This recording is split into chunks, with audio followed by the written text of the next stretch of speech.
Welcome back to another episode of Conversations with Pav and Chitra. I'm Chitra. And I'm Pav. And for those of you that may have watched before, you would know that we start every episode with either a fun fact, a joke, or a quote. And today it's Chitra's turn.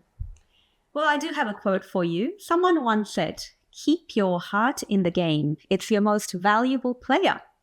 I'm thinking it's got something to do with love or the heart. You guessed right. It's to do with heart health. When was the last time, Pav, that you had a health checkup, your blood test done, blood pressure and cholesterol levels checked? Straight to the serious questions. I like it. Look, seriously, probably not this year. It was probably sometime last year. And some numbers were a bit high and some were okay. Yeah, you know what? The phase of life that we're in right now, and I'm sure some of our viewers might agree with that, there's just so much going on for us. We've got kids that we're taking care of, family commitments, parents who are getting older. We've got work and career aspirations. We're working on these passion projects. We're working with the community, maintaining friendships. And amongst all of that, health can get deprioritized, can't it? Absolutely. I mean, I feel like, especially when you're feeling okay or you're feeling well, you tend to push things out or push appointments out. And most of the time, feeling well can mean that you are well, but sometimes feeling well may not mean that you are well. And therefore, like even basic checks, whether it be dental or GPs or specialist appointments.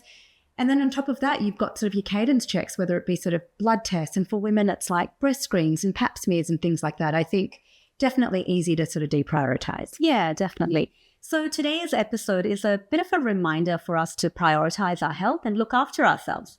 And for that, we're joined by a very special guest who's a household name in the Indian Australian community. Shall we go meet him? Let's.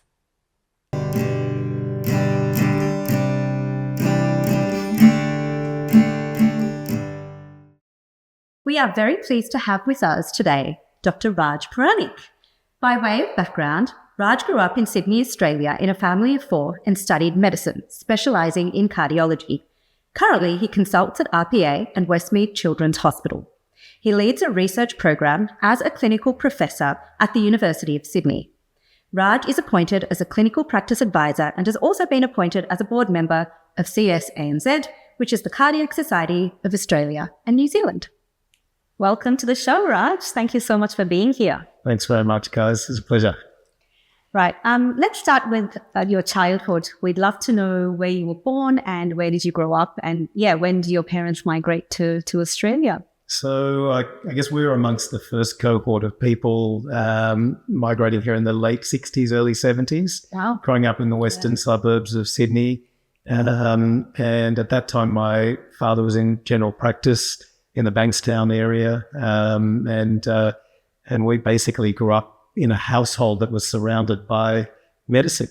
Wow. Okay. Very nice. Now to heart health.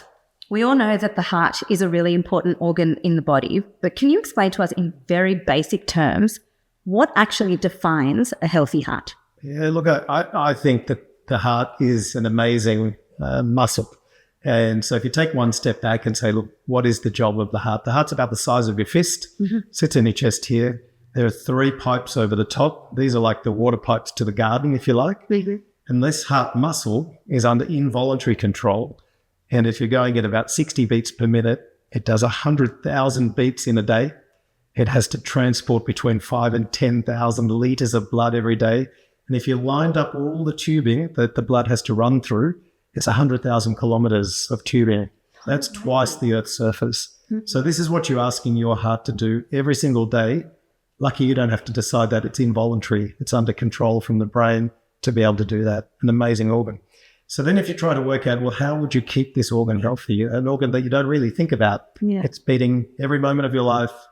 Every time you're asleep, it's still going. Yep. It's about making sure that it has the reserve it needs, the capacity it needs, the ability to grow over time, and to deal with any pathology that happens. So we have recognized that heart health actually starts from the time you are born. This is not a process that occurs at one point in time. And you get to 60 and you have a heart attack. It's an entire lifetime of risk that we're evaluating. Yeah, amazing. Yeah. Do you have any statistics of the Indian Australian population or the South Asian population, especially to do with heart attacks and that kind of thing, that you can share with us? So this is a really interesting question because heart disease actually is responsible for about a quarter of the deaths in Australia. Wow. But that, since the research in the 1980s, that has dropped. The number of people dying has dropped about 80%, but it still accounts for a quarter of people who die. So currently about 20% of Australians are dealing with heart disease at any one point in time. So that's 4 or 5 million people. But about 3/4 of Australians are at risk of heart disease. Mm-hmm. Now, that risk is particularly prevalent amongst South Asians, Aboriginal and Torres Strait Islanders, people who live in remote areas, and people of lower socioeconomic status. So there is something unusual about South Asians and the other groups I've mentioned where there's a disproportionate representation of that risk. So that's really important. So to put it another way, every minute or every 12 minutes, there's a death from heart disease, and every minute there's a hospitalization for heart disease. So it's a really common problem and something that should be front of mind. Globally? Is that globally? So this is Australian statistics. You can look that up on the Heart Foundation. They have a really lovely page for people who are interested. So if you go to the Heart Foundation webpage of Australia, there's some really nice information that you can get. It's a very good resource and a good tool for your viewers. Great. And those are staggering statistics as well. Yeah. Look, we all know that diet and exercise are key to maintaining a healthy heart. You know, we hear it all the time. Doctors say it all the time. But regarding diet, you've told me many a time to avoid yellow foods such as ghee and butter and cheese and egg yolk, for example. And I understand why you do that because they're high in saturated fat. But on the other hand, as we're getting older, I've also been given advice that we have to increase our dietary intake, which includes cheese, for example, because it's good for bone health. Yeah. So how do we strike a balance between looking after one part of our body and potentially that being detrimental to another part of our body? Yeah, so look, I think the balance in diet is really important, and particularly in women's health. When we're looking at bone strength, the dietary intake of calcium is really important. So there's no doubt that dairy and calcium are extremely important for women. Yeah. Having said that, especially in the perimenopausal period, but certainly well before that as well, it's really important to acknowledge that cholesterol builds up in people's system and then deposits in arteries and can cause acute events like heart attacks and stroke. Mm-hmm. The balance here is difficult because, in fact, only 20% of cholesterol that you measure in someone's blood is determined by what you eat, and about 80% is produced by your liver. So, in fact, your ability to modify your diet and deliver a good outcome with cholesterol, if you're predisposed to heart disease, can be quite limited. Yeah. And so the advice that I think I quite rightly gave you about the yellow oily foods is a reasonable strategy, but it may only influence your cholesterol by about 20%. And so if the time that you have with elevated cholesterol determines whether you have a heart attack or not, can be mitigated by lowering the production of cholesterol with medicines, and in particular, the big category that's talked about is statins. Yeah. For some people where the reduction needed is greater than 20%, it may make more sense to balance the risk by treating the production, which accounts for 80%, with a medication. Yeah, right. And that's genetic, you're saying, essentially. So that's genetically determined. So there are some people who produce more cholesterol than you need. In the old carbon dating studies, it suggested to us that people in the caveman, cavewomen era had an average cholesterol in the community of 2. The average cholesterol in our community now is about 5, between 5 and 6. So it's gone up threefold, yet our ability to exercise and actually exhaust those supplies of cholesterol and energy have dropped over time. So naturally that additional energy and cholesterol has to deposit somewhere. Yeah. So when you're born, your cholesterol is about 2, and then it drifts up over time. And that's in direct correlation with your risk of having a coronary event. Yeah, okay. And in light of that, I know you said balance, having a balanced and a healthy diet is really important. Are there things as we're getting to the age that we are that we should just avoid? In terms of heart health? Look, from our perspective, heart disease actually is not rocket science. Actually, the reason why I do it is actually quite simple. It follows very straightforward principles and has a huge evidence base. Yeah. 90% of heart disease globally is accounted for by the traditional risk factors. That is your weight, your cholesterol, your blood pressure, your blood sugar, your amount of exercise, and your dietary levels of fresh fruit and vegetable, and whether you smoke or not, importantly, and now vaping. And so from our perspective, the InterHeart study was done by a guy called Salim Youssef. It was done across the globe, and he looked at coronary disease across all different countries and all manner of people and said, you know what? If we get this right, we will solve 90% of heart disease. Yeah, what? So the things we need to avoid are the things that work against us. That's smoking and vaping. That's being overweight. 2/3 of Australians are overweight. 2/3. Yeah. And you wonder why 3/4 of Australians are at risk of heart disease. There's a direct correlation. Yeah. Not having an adequate intake of dietary, vegetables, fruit, and then not managing your blood pressure, blood sugar, blood cholesterol early enough, and having the amount of physical activity, which we would recommend as being 30 minutes of exercise 5 times a week, 2.5 hours as a minimum. Okay. So I actually want to pick up on the exercise routine that you mentioned. So we've all heard about the 30 minutes a day, but more recently we're hearing about strength training as well. So do you have any thoughts about whether that helps with heart health, and how important is that for men and women of our age? Look, I think strength health in its own right, the strength training regime, resistance activity is very important in preserving muscle bulk, which is very important, especially as people age and their falls risk, elderly people. Maintaining strength and conditioning is very important. From a purely heart and a muscle issue, we want to aerobically train our heart. So we develop blockages in arteries over time, but the heart has this incredible capacity to bypass its own blockages by building more natural channels, its own natural channels. And you do that by challenging your heart with increased activity.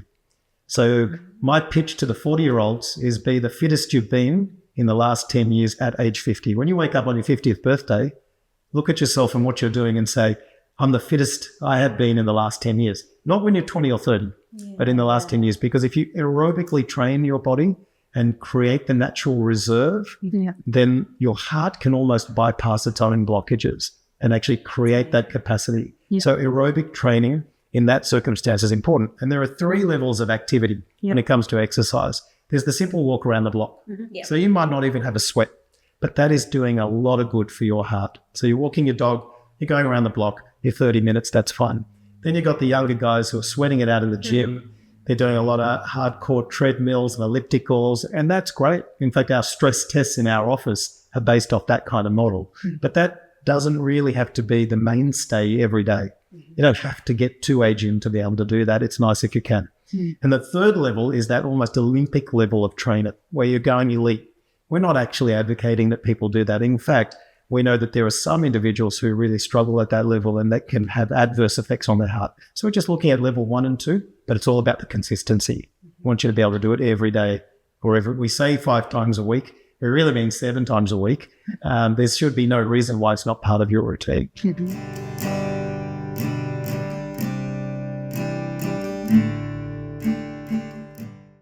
I know you've always said that where possible, prevention is better than cure.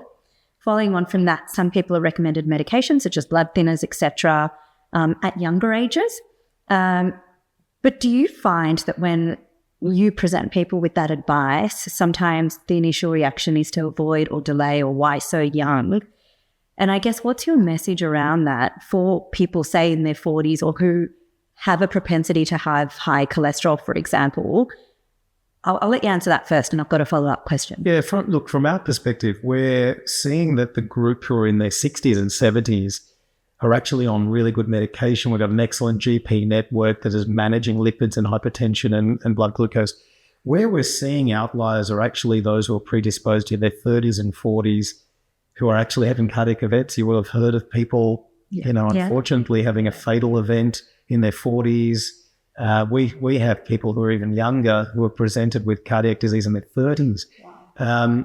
And that highlights that this is a lifelong event. This is a process in evolution from the time you were born. So I think you really have to marry the advice to your individual circumstance and have someone really carefully interrogate your symptoms. So be alert to the fact that chest discomfort and heaviness with activity in particular is an unusual occurrence. That should not happen. That's worth a discussion with your GP and potentially with a cardiologist. Having breathlessness that's inappropriate to the level of activity that you're undertaking, dizzy spells, lightheadedness, blackouts, heart racing and palpitations that are sustained. These are all things that probably warrant symptoms. So if you're in that young age group and you're tending to experience something but ignoring it, I'd urge you to seek advice to see whether we could marry some investigations and possibly treatment to your problem.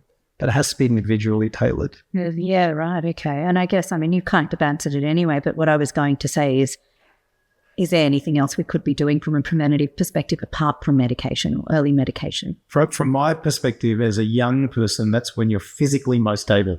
Yeah. You're most time poor. You've got young families, balls in the air, busy work schedule. But by investing in your health, that thing that's beating 100,000 times a day, that you're not even acknowledging that it exists, by investing in that, you're investing in your future. You're reducing the burden of disease later because there are benefits with exercise that include mental health and all the other organs in the body. And that leaves you in a situation where you arrive at your 50s or 60s, where sometimes unpredictable events, diseases like tumors, malignancies, cancers that we don't even expect may occur anyway, but your ability to fight them off and accept treatment for other conditions will be enhanced. So nobody can predict the future, but when you're physically most able, create as much reserve in your system as possible to look after yourself for the long term. Not that good advice. Yeah. So I want to talk about parents now and children. So a lot of people tend to put off, as we talked about, looking after their heart health until much later. But as parents, what can we do to support our children and make them aware of their heart health? We all know that diet and exercise play a big part, so encouraging them to play outside, maintaining a healthy diet.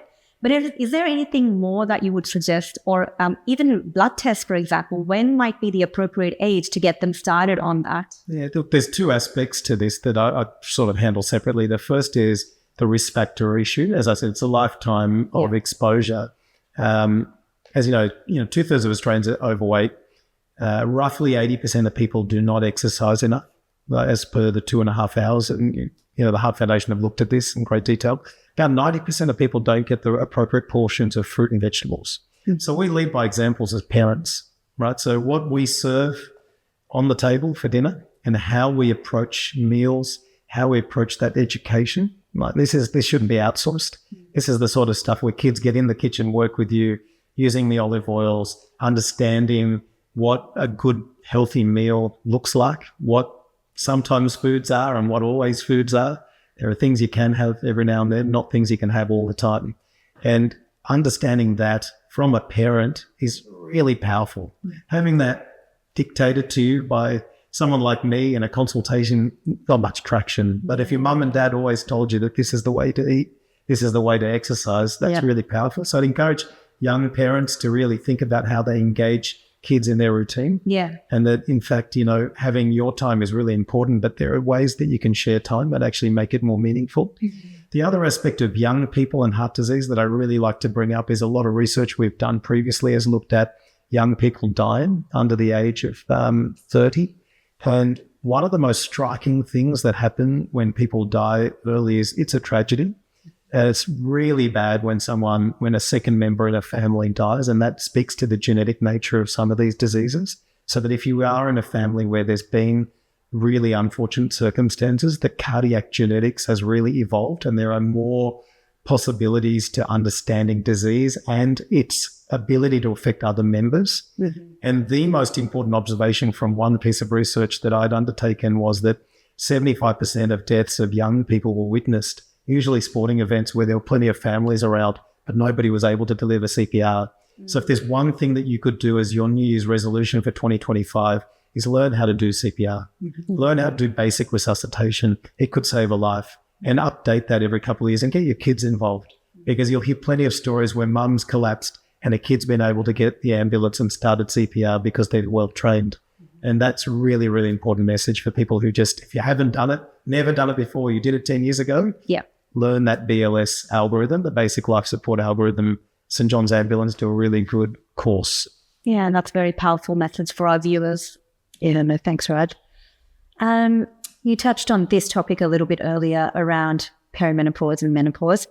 Heart palpitations are common for women who are going through either perimenopause or menopause. And I know that men also go through a similar journey at sort of our age in life. And we know that potentially hormone levels are changing at this time. So what is your message, and what should we be aware of in terms of heart health and risk levels around this time specifically? Yeah, so we've learned a lot about women and heart disease in the last 10 years. So all the data that pertains to, and I said, I'm really proud of representing a profession that's really heavily evidence-based, but that evidence base is in white middle-aged men from America, right? So the Framingham study was the cohort study that basically told us these are the symptoms, this is the treatment, this is the outcome, that they were white, middle-aged, fat blokes from America, and women are underrepresented, minority groups are underrepresented. So what we've learned over time is that women express their symptoms differently. We need to keep a really close ear on what they're saying when things are different. They don't have to have the typical sort of symptoms. And what we know is that before the menopause, when the estrogen levels are protecting you from heart disease, is that men are doing this from about 40s and their rate of heart disease is going up like this. Women are doing this. And when we get to menopause, they do this and they follow men. And the reason for that is because the protection, the endogenous estrogen that was protecting you is now no longer allowing you to maintain good levels of metabolism. The lipid levels are very difficult to control around that time. The symptoms you talk about, I'm lucky to have a general practitioner wife who I can run cases by, and she'll say to me, I said, look, I saw this 50-something-year-old lady with palpitations, and I'll go through the whole history. She goes, menopause. And the thing is that it's important to tease the differential diagnosis out, because palpitation is quite non-specific. You can be in a really anxious moment in life. You can have another disease, maybe a thyroid illness or iron deficiency. There's a whole spectrum of good quality general practitioner will work through. I'll often get the referral because they say it's really unusual for this really healthy woman to have all these palpitations. And at the end of all of that, what's uncovered is that these symptoms are due to estrogen deficiency, and that replacing that hormone exogenously could be really helpful and really settle that person's whole outlook from a health perspective and life. So there's a lot to this space. Like, I'll limit the answer to that, but to say that it's worth for women from age 45 up really to start exploring those options with their general practitioner, not with their cardiologist. Is that what you're referring to, HRT? Yeah. Not necessarily with a cardiologist, I'm not there across it, but certainly with a really good quality general practitioner. Yeah, okay. Good tip. All right. Well, we want to change tact a little bit now, and we want to talk about the heart from a philosophical or an emotional perspective. So we associate the heart with love, heartache, heartbreak. We even say, listen to your heart. So we're keen to understand your thoughts on what is the connection between this emotional side and the physiological side of the heart? Yeah, look, I think when I was studying at university, I would have said, look, there's nothing in it. Like, I'm not sure what you guys are talking about. But actually, quite curiously, over the last 10 years or so, there's been quite an intense correlation with emotional events like attending a funeral of a loved one or receiving really bad news where someone has a massive adrenaline surge and it leads to stunning of heart muscle. And that sort of broken heart syndrome is a real entity, in fact, and we call it Takotsubo cardiomyopathy. Takotsubo is a kind of Japanese fishing boat. So the normal heart is sort of pyramidal shaped, and a Japanese fishing boat has this kind of shape where it almost becomes an inverted circle. So it's this, and the whole shape of the heart actually changes. And it's a transient phenomenon, and it causes, in some people, really bad chest pain, and has been known to reverse over time. But there's a linkage between the emotional trigger and some significant impairment of the heart muscle function. So Takotsubo is a real phenomenon. And I wouldn't have given you that response if you asked me that question 15 years ago or 20 years ago, but it's something that's evolved. Just following up on from there as well, what about the other side? So if someone's really happy and content, does that reflect in their heart health as well? Oh, without a doubt. I think you should never underestimate the impact of mind on body. Yep. So a lot of the symptoms that we're talking about, feeling breathless, I'm feeling palpitations, a bit dizzy, a lot of those overlap with your general mental health well-being. A lot of those overlap with how anxious you generally are, what your outlook is on life.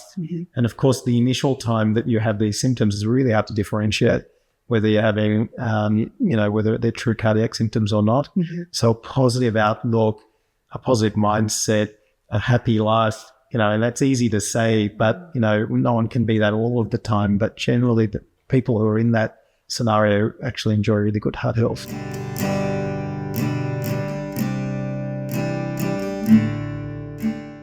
Life as we know it wouldn't exist if it wasn't for our heartbeat. So you, being a cardiologist, would have met many patients. Have you ever met anyone where, there's been a miracle?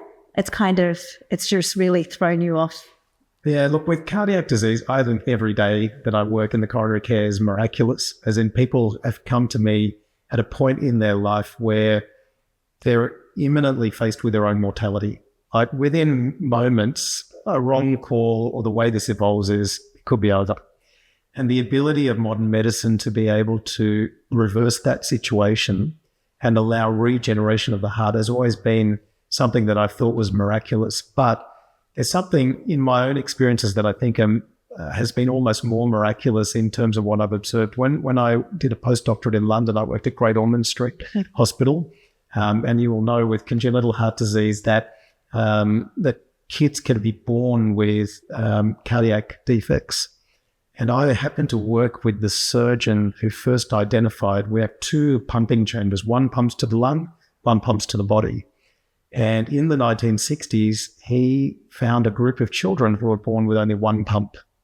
And these children would last a couple of days. There was no way of diagnosing them, and then they would die. He then asked the question, are there any other animals? Are there any other potential ways we could solve this that operate off one pump?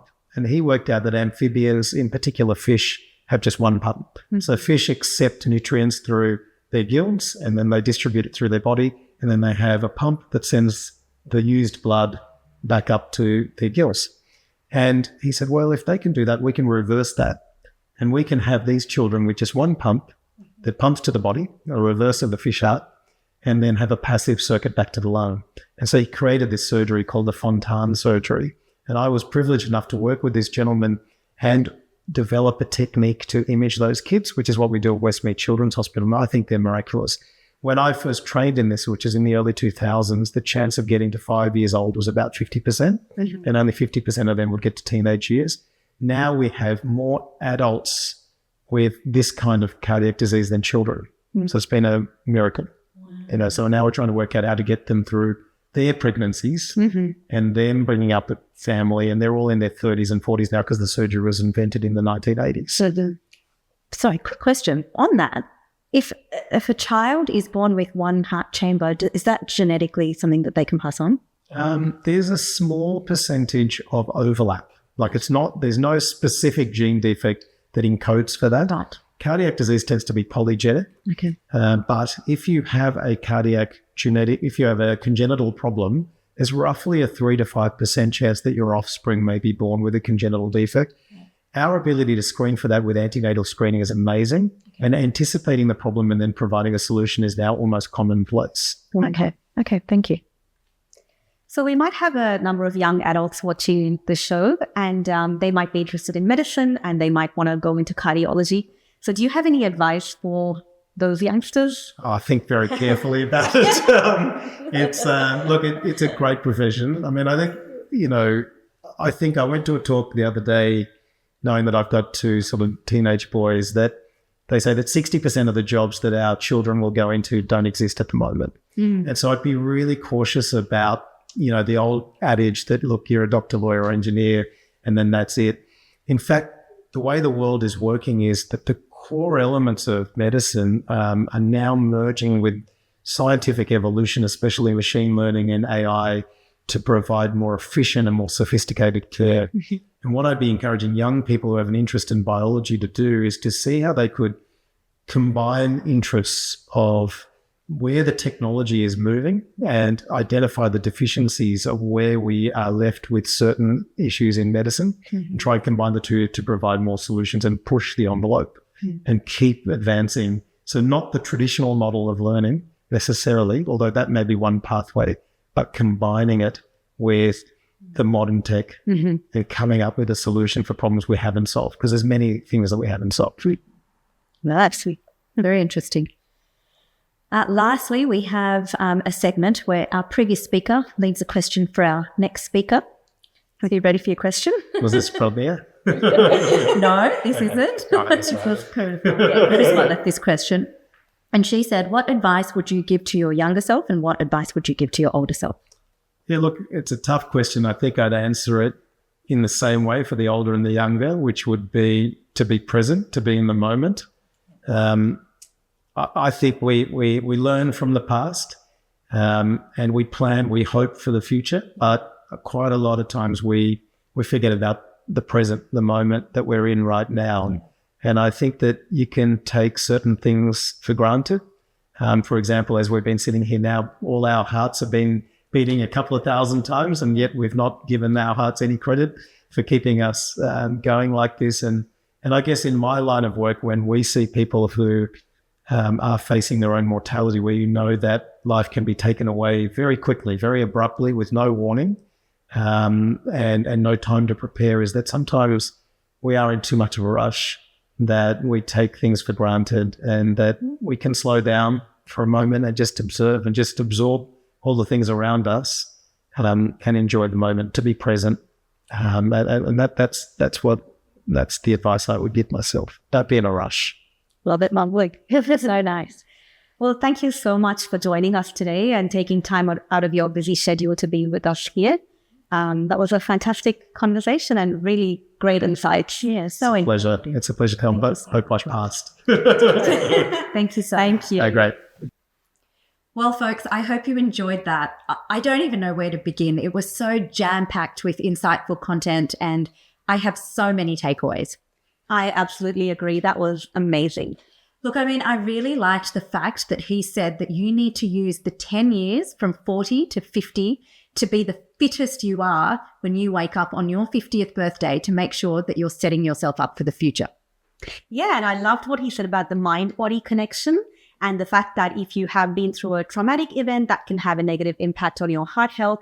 And similarly, when you are positive, you have a great outlook in life, when you're content, that can have a good impact on your heart health. Yeah, I love that.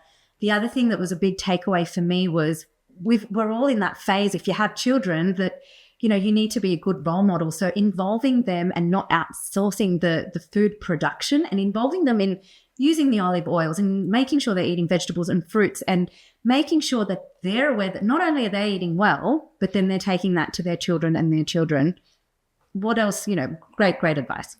Yeah, and I also love the fact that he encouraged all of us, parents and children, to know about CPR, because that has really been a lifesaver. Super important. Yeah. If you liked that episode, don't forget to like and subscribe. That's it from us for today, folks. Your hosts, Pav and Chitra, signing off. Until next time.